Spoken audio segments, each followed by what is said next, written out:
Recording started, has it? Yes. Thank you. Okay, welcome everyone. Wonderful to be back with you again today. Allowing the guides through. So I think we're ready now to start. Let's just start with a prayer and the guides will come through. They're far more interesting to listen to than I am. Great Spirit, we ask for your protection as we join with the world of spirit.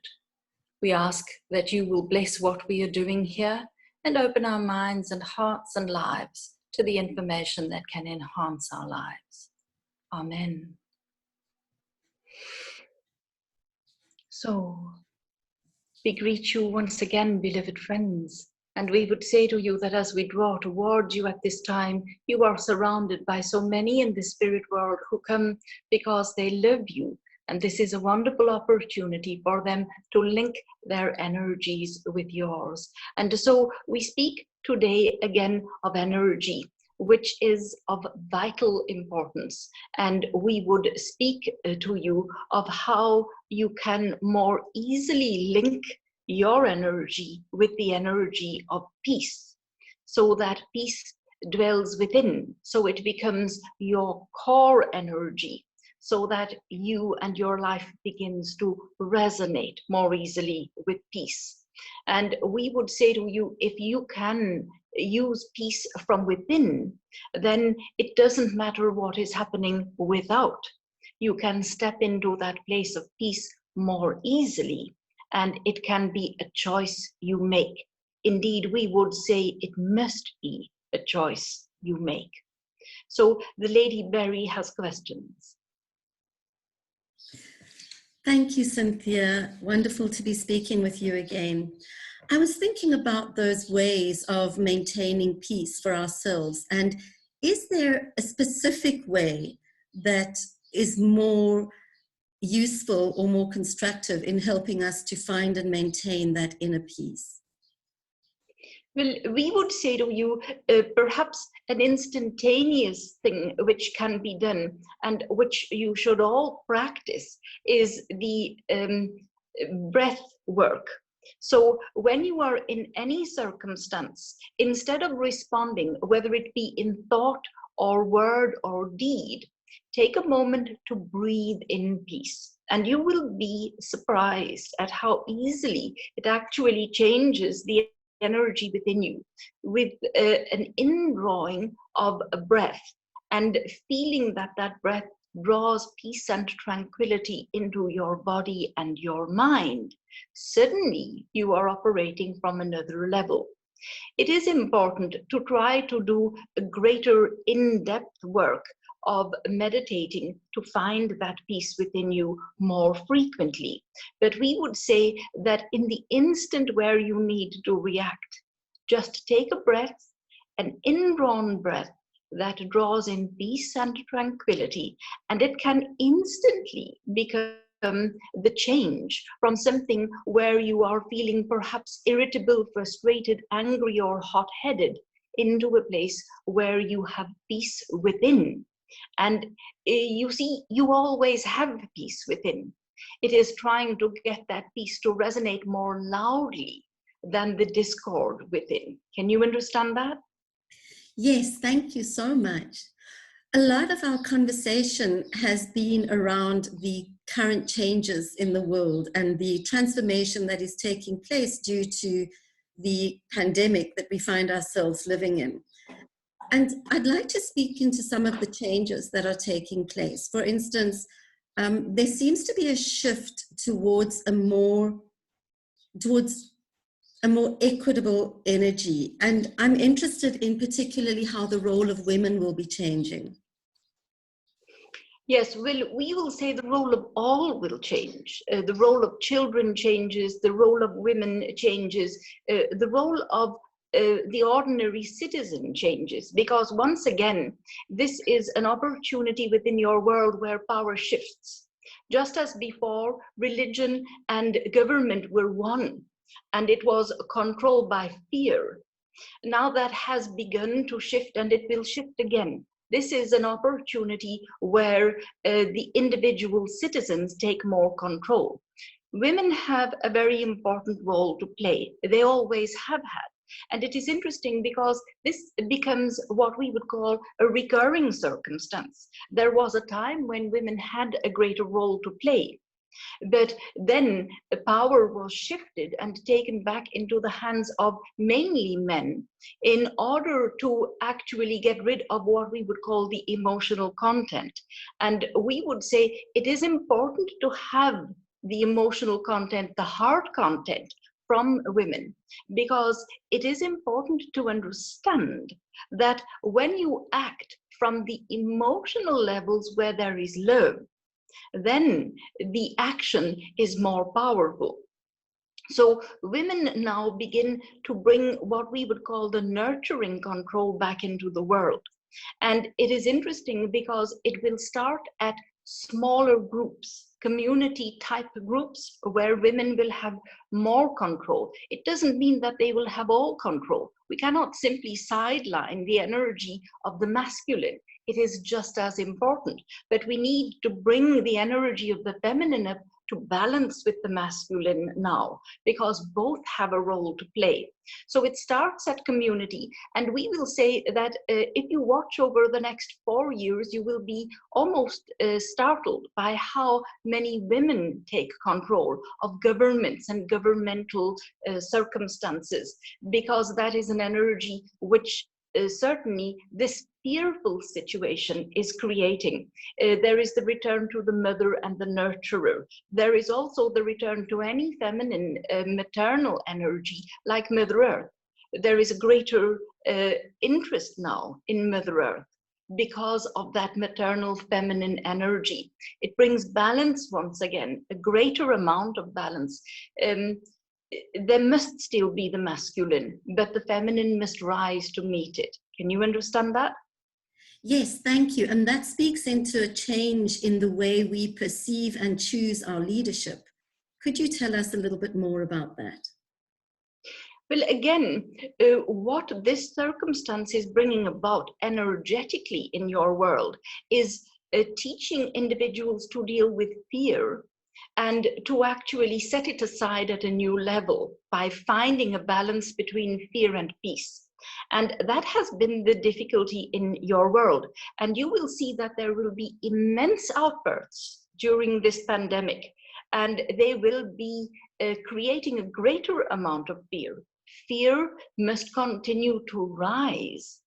And whilst that may seem strange, we would say, for those of you who live in peace and choose peace, you can't understand why fear needs to rise. But we would say it needs to rise so that those who operate from a point where they create fear in others, because that gives them power, where that power is lost.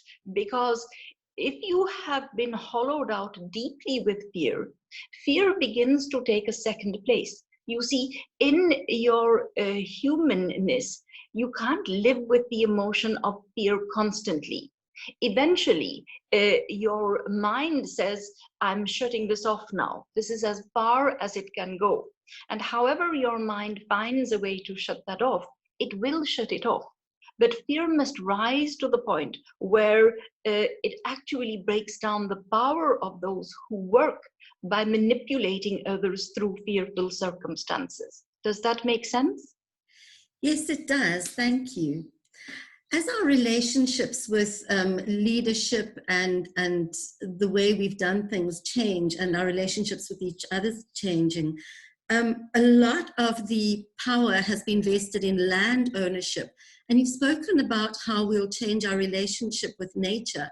I'm wondering if land ownership is something that we will shift our thinking on as well.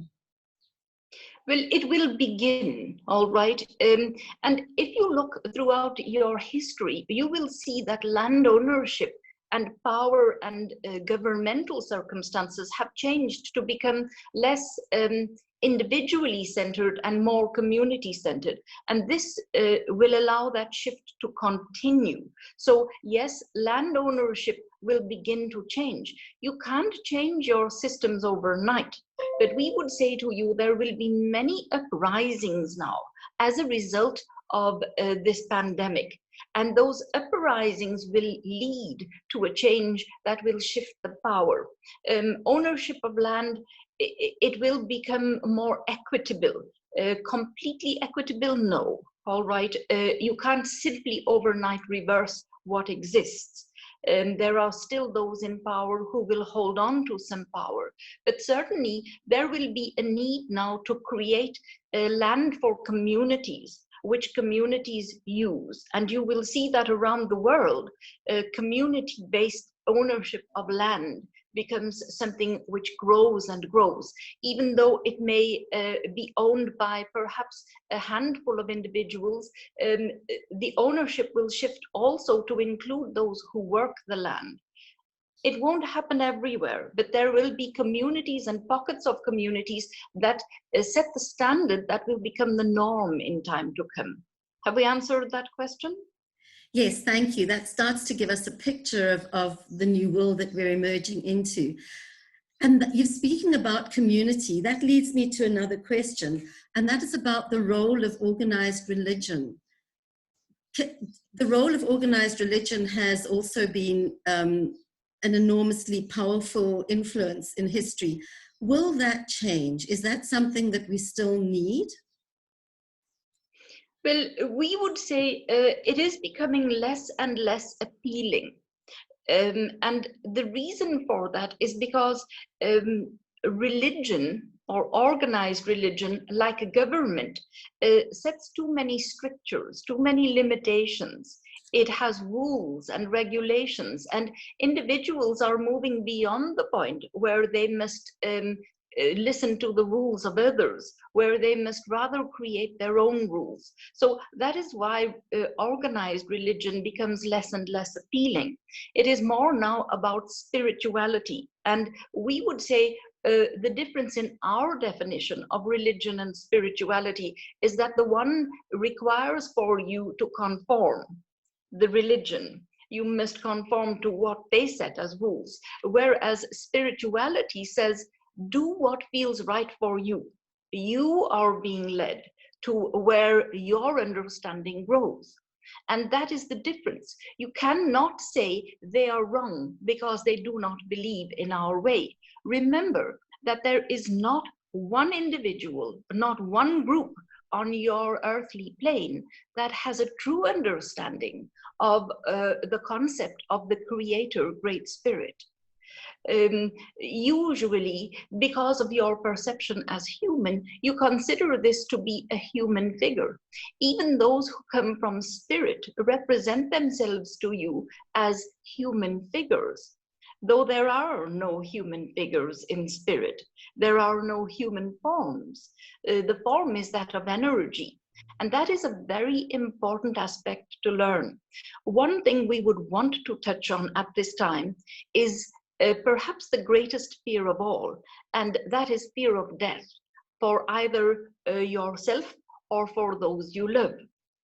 And yet it is a fear which is strangely based on a concept that cannot exist. Everyone in your world must die. Everyone in your world will die. Indeed, the very world herself, Mother Earth, will die at some point. And that is not a death, but a new beginning, a birth, a transition. And those individuals who make the transition to spirit world still exist in energetic form. Energy, even in your little science, cannot be destroyed. Your little knowledge of science knows already that energy cannot be destroyed. It can simply be transmuted or transformed. And that is such an important basis for your fear. If you truly believe that energy is transformed during the process, the transition of death, then you will not want to hold others back from making that transition. But your fear is based in not knowing, and we understand that. But we would want to assure you that there is not any individual, not even the smallest plant, the smallest virus, that doesn't have an energy that transforms. once it dies in your plane. It simply lets go of the physical and moves into what is a much more natural state of spirit. When you are in deep meditation, you live that sensation. And the reason you live it is because it is your natural state of energy. What other questions? Thank you. As the virus takes charge in a way around the earth and takes up all our energy and understanding, I'm curious about whether our DNA is changing to, I don't know, to manage some different energies that are on the world, to manage the evolution of humankind. Are we changing at a DNA level? Well, yes, we would say at a cellular level, there are changes. Changes are taking place. It is interesting that though humankind thinks of itself as so important, if you look at humankind and the adaptations that they have made from a cellular level, you will see that that change is extremely slow. Many others change at a much more rapid rate. So yes, humankind is changing at a cellular level, but slowly. And that is why, from an emotional and mental point of view, humankind has to set up these barriers in order to survive. Because if you look at viruses, they transmute more quickly, they change rapidly. Whereas genetically and from a cellular level, humankind is slower to react. But there is a reaction. It is a slow and gradual reaction. But the reaction that humankind needs to work with is at the emotional, the spiritual, the mental level. That is where you adapt much more quickly. And if you can adapt using the energy of peace, then that adaptation is extremely powerful. Have we answered that question? Yes, indeed, you have. Thank you. An aside, will there be a vaccine in a relatively short amount of time? Oh, yes, we would say a vaccine will come. By then, you will have found that there are natural treatments for this, that are remedies that are almost instant remedies. And those who practice what we would call alternate medicine in your world are far more likely to find a cure more quickly than those who try to create a great deal of financial income from this. You see, and we have said this time and time again, if it is created by a company that is wanting to make a profit, they will make the profit based on how much more profit they can make in future. So it is about greed, which still exists within your world. But the longer that the pharmaceutical companies delay in providing the ultimate vaccine, which is available, but they don't want to provide an ultimate vaccine because it will put them out of business in future. So the longer they delay, the more the alternate natural remedies come to the fore. Even now, because of your technology, constant streaming of natural remedies comes about, and there will be one that works for your system. So we would say to you, this virus, like all other viruses in your world, will be overcome.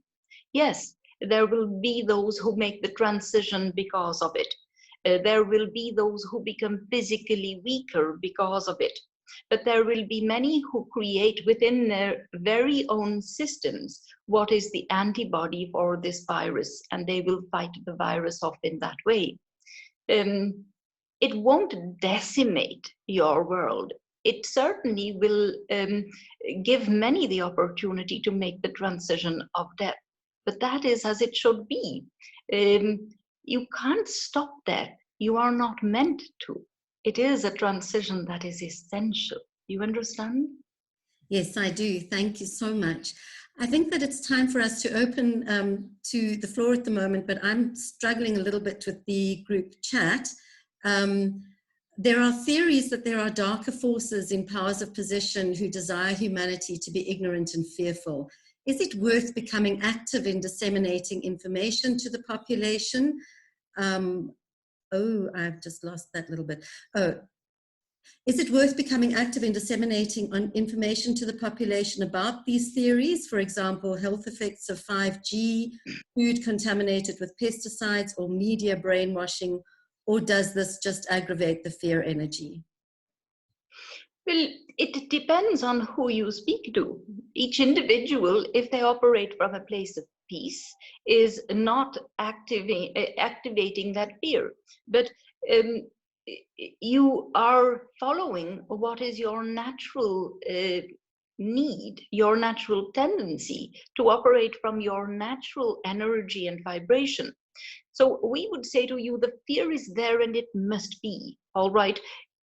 No individual can overcome it, but the mass of individuals working towards overcoming it, working towards peace and opportunities for a new world, they are overcoming that fear.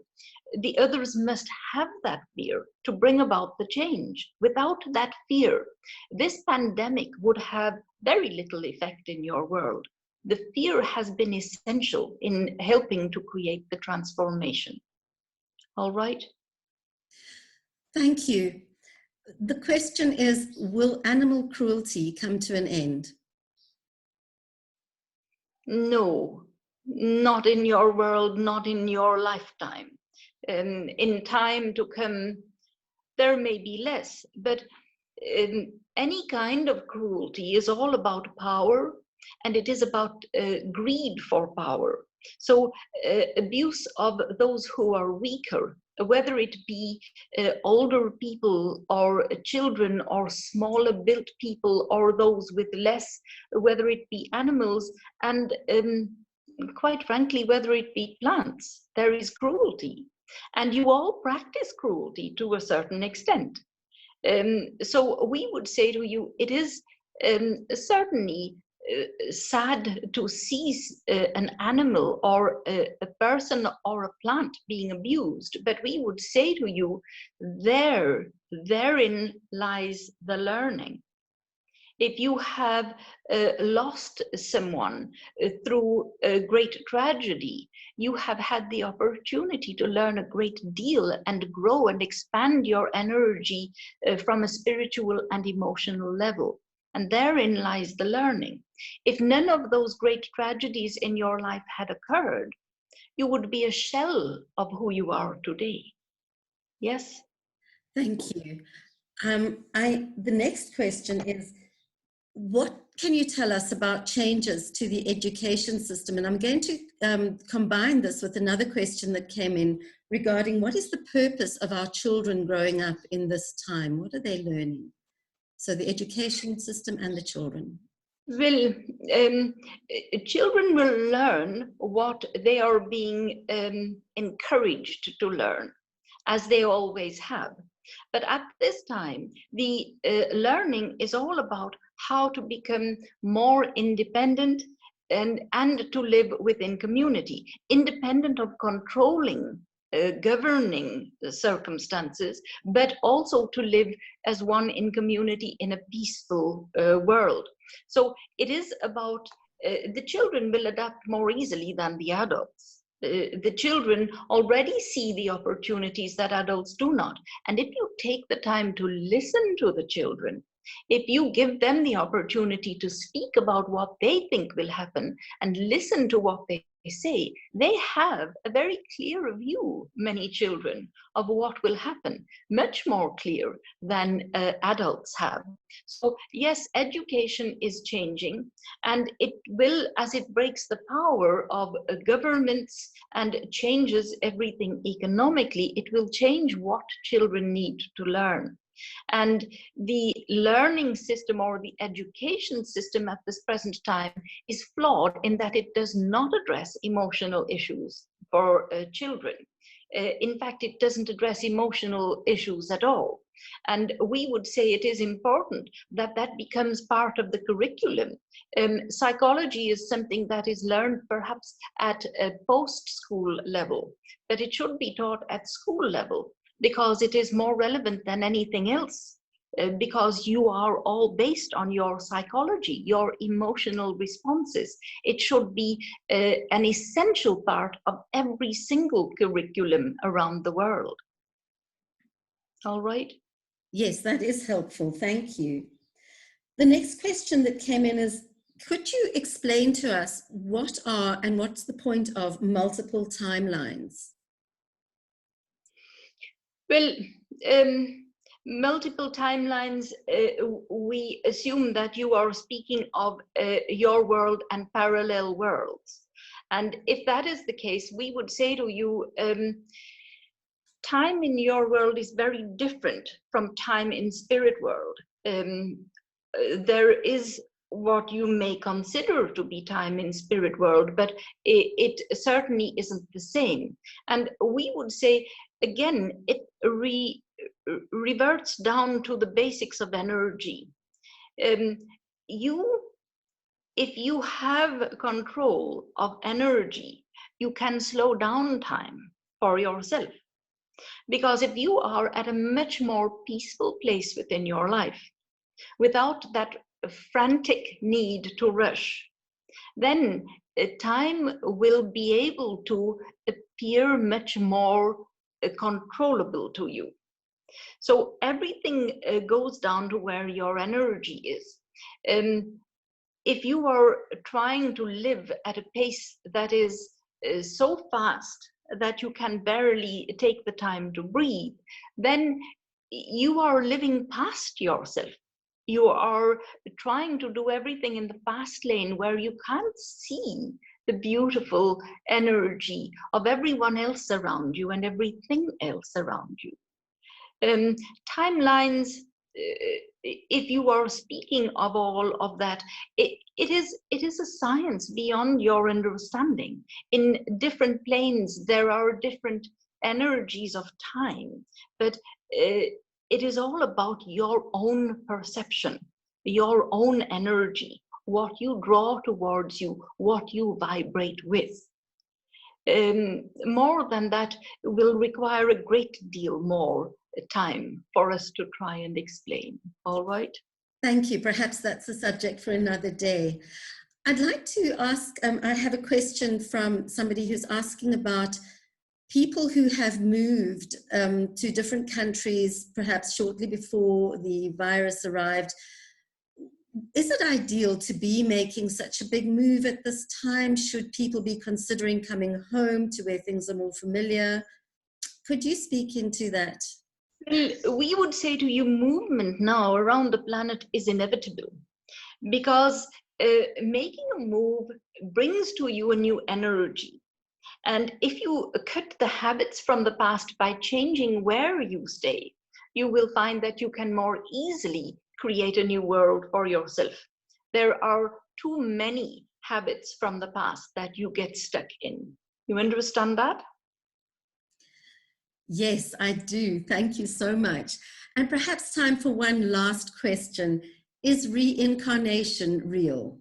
And are there animals in the spirit world? Let's combine those two as our last question. There are certainly animals in the spirit world. There are plants in the spirit world. Everything that had energy in your world that makes the transition reverts to an energy in spirit world.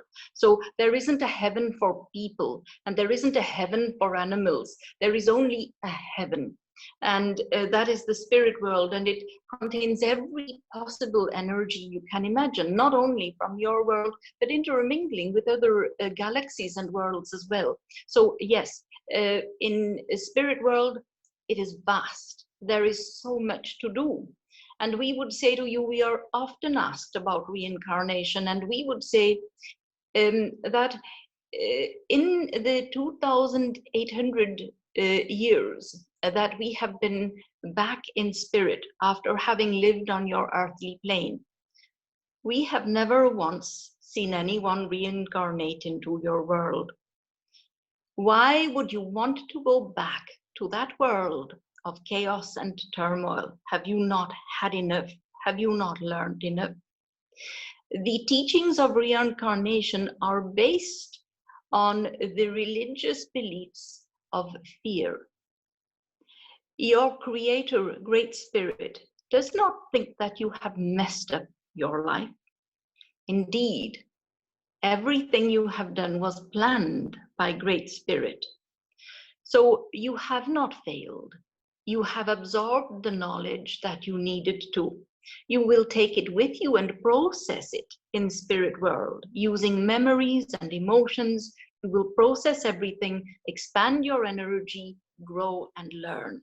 So we would say to you, the need for reincarnation is based on, I haven't done well enough, I need to come back and do better. And we would say to you, you have been a perfect creation of Great Spirit. Great Spirit did not make a mistake when you were created. Your outbursts of anger, frustration, whatever those things that you consider to be flaws are not flaws. They have been accounted for by the mind of Great Spirit, and it has helped to move your planet forwards. It has helped to drive the learning not only in your world, but in spirit also. You are a perfect creation. There is no need to try again. Yes? Bless you, Cynthia. Thank you so much for this time that you've spent with us. We have run out of time. Just to let all of the participants know that Cynthia and Teresa bring through a message every week called Energy of the Week.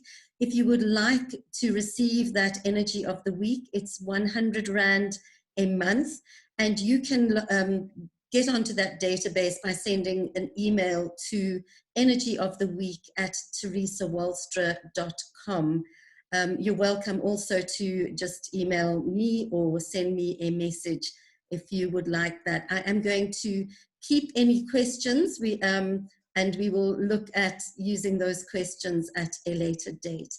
Thank you, Cynthia. Thank you, Teresa. Great blessings to all of you for your participation and for your presence.